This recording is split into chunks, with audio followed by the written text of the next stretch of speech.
Hi guys, and welcome to my video on fly tying basics. I taught fly tying lessons in the local area in a few places, and I decided that I wanted to, instead of charging people 50 bucks for 4 lessons, it was a hassle trying to round people up, so I decided to put some videos online that you guys can watch for free and just pass the sport on to you guys. So let's get started. The first thing I'm going to talk about is my thread. And I have 2 types of thread here. I have one, and by the way, I use Unithread. It's just the name of the thread that I use. This is 8/0 black. This one here is 6/0 black. And so you're asking yourself, what's the difference between 6/0 and 8/0? Well, here's the difference. 8/0 is very fine thread. 6/0 is a little bit thicker. If you're first learning to tie flies, 6/0 thread is probably the way to go. It's a little more forgiving, so when you're pulling down on the thread, it's not going to break as much as the 8/0 thread does. The nice thing about the 8/0 thread is that you can get more of it on the hook. You can make more wraps and it doesn't build up like a big ball. So that's why I choose to use the 8/0 thread a lot over the 6/0 thread. Now, let's get into the hooks that I have. I have here, this is a Alec Jackson 1.5/0 gold steel hook. Now this is the one that I'm going to use the base wrap for, and by the way, that's what this video is about, is just primarily laying down the base wrap and showing you guys how to lay the proper base wrap to build a really good fly. So this is the hook. Not an expensive hook, but not cheap either. I think it's about 8 bucks for a pack of 10. So anyway, this one here, let's talk about the hooks for a minute here. This is called a streamer hook. You'll notice that it's very long. And the reason why this is called a streamer hook is not because it's thrown in streams. It's because when you lay the material down on the hook, the material actually streams over the top of the hook here. So that's actually how it got its name, not from the streams, but because of the material streaming over the top of it. You'll see another hook here. This is another steelhead hook, and actually I could probably pick this one up without sticking my fingers. By the way, I hold it with the needle nose pliers because I've been stuck so many times that I've now learned, hopefully. So this is the steelhead hook here. This is just your basic wet fly hook here, and this happens to be a number 10 or number 12, I do believe, streamer hook, and so that's just another size of the hook. This is my arsenal of hooks that I tie with right here in both cases. You can see I have a lot there. Little bit of investment, but boy, it sure is nice when I go to the book and I see a fly that I want to tie and it says, well, Bob, you need a number 8 hook and it needs to be 2x long. Now I have it. So I've invested a lot into my hooks there so that I don't have to make any substitutions. I know that when the book says this is the size hook that you need, I have that size hook. Now, Daiichi is primarily the type of hooks that I like. A lot of guys like the Gamakatsus. That's fine. I make no difference between those and these. I just happen to like the Daiichis, and that's the kind to buy. It's just a matter of personal preference. Let's get started with our base wrap. I'm going to take the Alec Jackson 1.5/0 hook and I'm going to put it in the vise.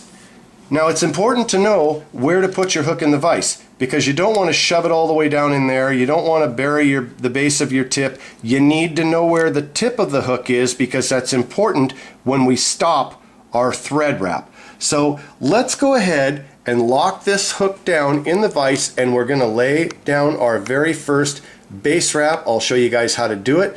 Make sure that this is your little adjusting knob here. You can take that up so that when you flip this lever back right here, it holds that hook right securely into the vise. So I've now tightened this down to where it's a little bit snug, and I'm going to go ahead and flip that lever back until it doesn't move. Don't reef on it. We don't want to break things here. We just want to make sure that the hook is secure. Okay, now I'm going to take my thread. This happens to be 6/0 black. I know because I can see the orange label in there. I happen to know this is my 6/0. Plus, on my tie-right bobbin, I know that on my bigger tie-right bobbins, I have bigger thread. On my smaller tie-right bobbins, I have smaller thread. That's how I know. I can tell by the green label, but I can also tell because big thread, little thread. Big bobbin, little bobbin. That's how I know. Let's lay down our first wrap, okay? And I'm going to try to demonstrate this as clearly as I can. Cameraman, if you can move right straight in front of me so that you're looking right at the hook. Okay, here we go. First thing is, the thing that you don't want to do, and this is the mistake I made in the beginning, is pull a bunch of this thread out here. I'll loosen up my bobbin here. Pull a bunch of that thread out and start wrapping. Wrong. Because now what happens is when I wrap this up, what am I going to do with all this here? That's a waste. So we don't want to waste materials. You may think that, well, heck, I got a lot of thread there, but when you're down to nothing, you're going to think about all those hundreds of times that you left all that long piece of thread out there, and now you have a big pile of it there. So basically what we want to do is we want to pull the thread out, I'd say about that long. And that represents, if you can't tell, about an inch, maybe a little over an inch. I can grab it with my fingers, but I don't have a lot sticking out there. Let's lay down our first wrap. I start by coming behind the eye, not at the eye, not halfway down, but I come just a little bit down from the hook there. Now this is the important thing, guys. Watch this very closely. I'm not putting the thread on perpendicular to the hook. I'm not putting it on horizontal to the hook.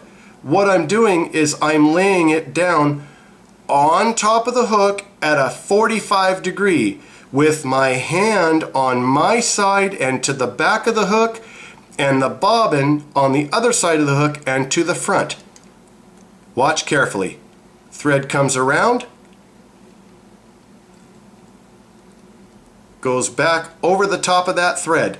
You're going to get about 1 or 2 turns on there, and then as soon as you've got it, watch what happens. I can let go of that and I can pull on it all day long, and this thread right here called the tag is not going to pull back through because I have actually laid it down. Let me do that again. Let's demonstrate that one more time here. Okay, so I grab the thread, I lay it at about a 45 degree angle to the hook, I come over the top of the hook, and pulling it together, I go down under and over the top of the other thread, binding it to the hook. And as I'm wrapping that thread on, I now want to move the tag horizontal to the hook. Can you see that? I hope you can. Because what that does is it lays that thread right down onto the hook, and what we're going to do is we're going to wrap over the top of that thread. And what I'm doing is I'm laying a nice tight wrap over that, and what's happening is I'm making sure by holding this tag horizontally to the top of the hook on the top side, I know that this tag, even though I started with a couple of threads there, I know that it will never come out. Now, to continue that on, I'm going to wrap this thread just like this, and I'm going to go wrap it down, and I'm going to wrap it pretty securely on there. You can see the hook's moving, so I'm actually applying a lot of pressure to it. Now, you can go like this, like that. Now, if you can see this thread right here, the thread actually is kind of separated right there. I personally don't like doing that, and I will explain why. When you wrap material onto this hook right here and you have gaps like that, the material, because this metal, shiny, smooth surface here is exposed, your material is going to want to slide up and down on the hook. So when you lay down your base wrap, it's very important not to let that hook or the thread get separated like that. Keep a nice tight wrap so that your thread goes down. Now if you have little tiny gaps like that, okay, that's not a big deal. But when you have big gaps like that, that is a big deal. one thing that you don't want to do. So laying down a base thread wrap, you come down there and your finish point, where do I stop, Bobby? Well, I'll show you where to stop. Now, for purposes of getting to the back of the hook, I might have a little more space in there, but anyway, we're going to get to the back of the hook. Where do you stop?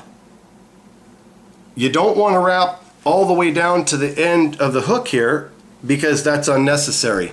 We're not going to tie materials all the way down to the curve of the hook. What we want to do is we want to stop so that the thread hangs right exactly at the tip of the hook. Now, if it's a nano hair away from it, that's fine. What you don't want to do is you don't want to leave your thread hanging like this because you're not far enough down the hook. See that? But what you do want to do is you want to bring that down. You want to get that thread right down there, and you don't want to double over your thread. You want to make sure that it's one wrap right after another, and which I don't have.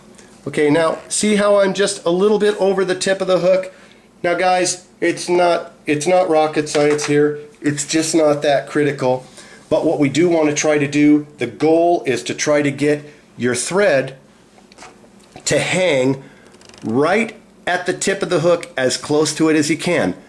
Every single fly you tie, when you're laying down your base wrap, you will stop so that when your hook is level, your thread will be hanging right at the tip of the hook or thereabout, not past the barb and not beyond the tip. This is the area that you want to utilize in tying your materials onto your hook. Now, the last thing that we have to do when we lay down our base wrap is we have to cut the thread. What you want to do when you cut the thread, hold it up nice and tight, go right on the top side and snip it off. Look at that. Isn't that neat? You can see that the thread is laid down nice and tight. If you'd like to go further, you can either move it up with your thumbnail or you can leave it like that. Little gaps in the thread like that don't matter. But if you have big gaps, your material is going to want to slide and roll around on the hook.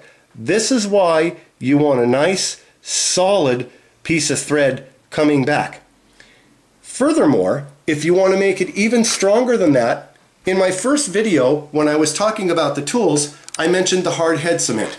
At this point right here, if you want to have the strongest fly that anybody can possibly make and have it never ever come apart, what you do is you take this, you take the lid off, you brush some glue on there, give it a minute to dry, and then you know that you've created the absolute best base thread wrap you possibly can. So there it is, guys. That's the base wrap. That's how you do it. I encourage you to watch my other videos because later on I'm going to teach you even more about the dubbing tool and some of the tools, and watch all my fly fishing videos, my fly tying videos, and I hope you have a good time. I hope that I can teach you guys something for free, and I know there's a lot of guys out there that want to learn this stuff and just don't have the money to pay for it. I used to be one of them and I had to pay money for it, but you know what? Now it's free because I'm giving it to you. Thanks guys. See my videos later on.